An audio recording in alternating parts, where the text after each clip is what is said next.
hingga 15 bilion ringgit menjelang tahun 2025. Premier Sarawak Dato' Patinggi Tan Sri Abang Johari Tunopeng berkata, sasaran tersebut memerlukan kerjasama kerajaan negeri dan perkhidmatan awam negeri, terutamanya pejabat Setiausaha Kewangan Negeri Sarawak yang turut mencatatkan pendapatan hampir 12 bilion ringgit tahun lepas. Ujar Dato' Patinggi Tan Sri Abang Johari, sasaran itu mampu dicapai menerusi 3 sektor ekonomi baru yang sedang dibangunkan oleh kerajaan negeri, termasuk hidrogen, tangkapan karbon dan penjualan karbon, selain mengambil kira kedudukan Sarawak yang selamat daripada bencana alam termasuk gunung berapi. Justru beliau memerlukan perkhidmatan awam negeri yang cekap selain menerapkan inovasi serta peka dengan kemahiran teknologi terkini dan dasar-dasar kerajaan. Rupa-rupa semua dunia nampak hidrogen ini. Jadi kita become the first in this region to produce hydrogen.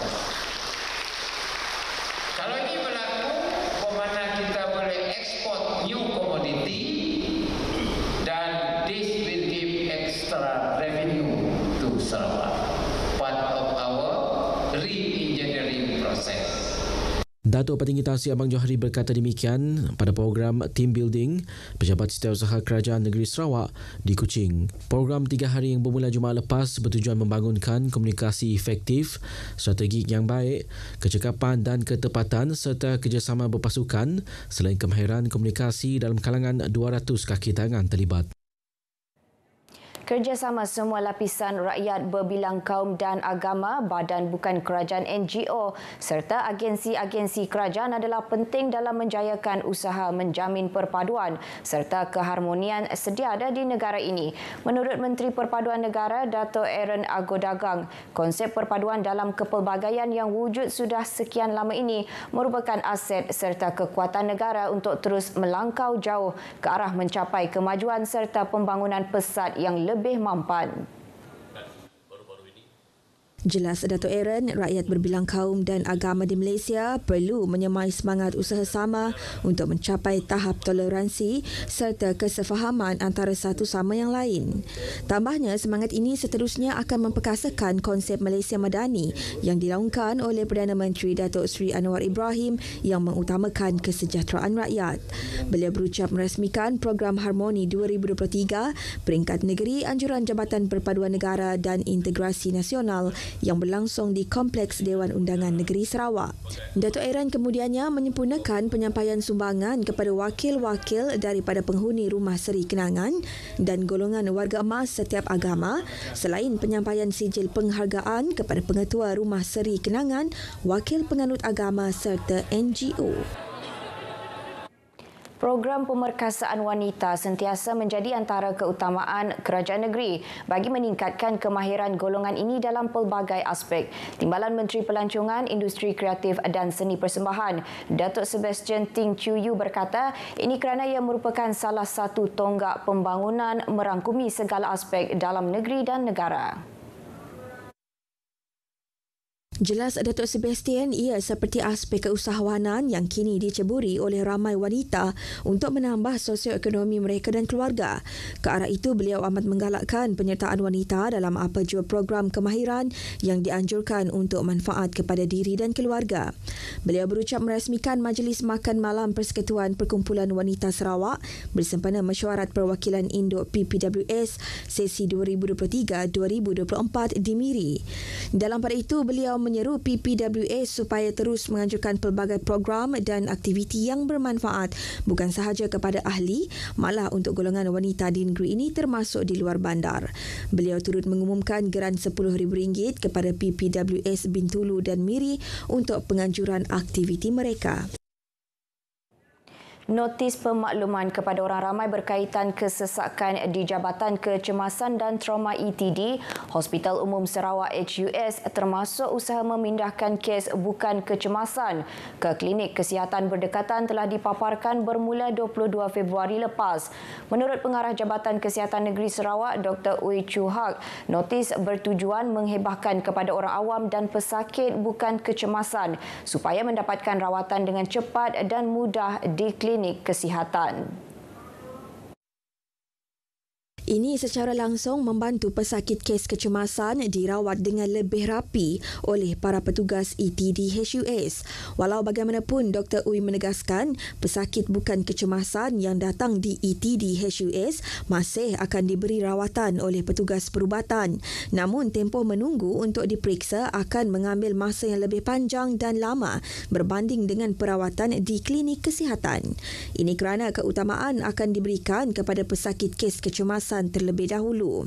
Menerusi kenyataan media, Dr. Uy memaklumkan pesakit bukan kecemasan boleh mendapatkan rawatan di 6 buah klinik kesihatan utama yang terdapat di Bandaraya Kuching, iaitu Klinik Kesihatan KK Jalan Masjid, KK Tanah Putih, KK Batu Kawah, KK Kota Sentosa, KK Petrajaya dan KK UTC Kuching.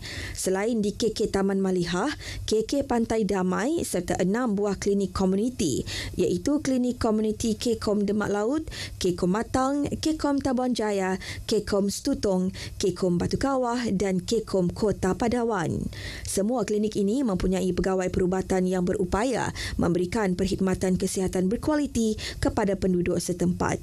Klinik kesihatan beroperasi Isnin hingga Jumaat bermula pukul 8 pagi hingga 5 petang dan bagi KKOM dibuka setiap hari bermula 11 pagi hingga 8 malam kecuali KKOM Batu Kawah bermula 10 pagi hingga 7 malam. Bagi KKUTC Kuching pula, masa operasi klinik adalah mengikut waktu operasi UTC Kuching, iaitu bermula pukul 8 pagi sehingga 7 malam setiap Isnin hingga Jumaat dan dari pukul 8 pagi sehingga 5 petang pada Sabtu dan Ahad. Semua KK dan KKOM tidak beroperasi pada hari cuti umum.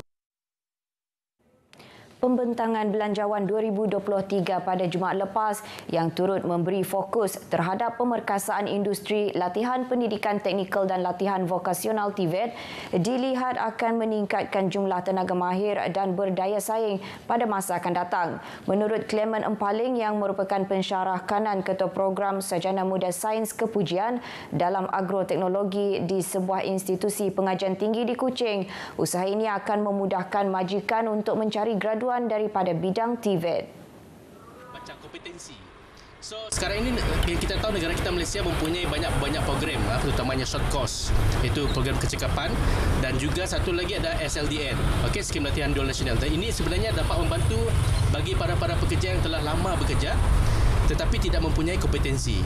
Dengan adanya insentif ini agar dapat menggerakkan institusi kemahiran untuk terus memberi peluang kepada mereka yang berkemahiran dan mereka juga akan dapat salah satu kompetensi. Ini akan membantu Malaysia bukan saja melahirkan para pelajar yang mempunyai kemahiran tinggi tetapi berdaya saing. Maksudnya mereka diverse. Skill mereka tidak spesifik kepada satu kemahiran, tetapi in the long term kita lihat mereka akan boleh menjadi seorang graduan yang mempunyai satu bukan saja kemahiran tetapi mempunyai, kita cakap, in planning, decision making dan juga coordinate berbanding daripada CJL saja. Sementara itu, Belanjawan Madani turut mendapat pelbagai reaksi daripada beberapa penduduk Bandaraya Kuching yang ditemui RTM.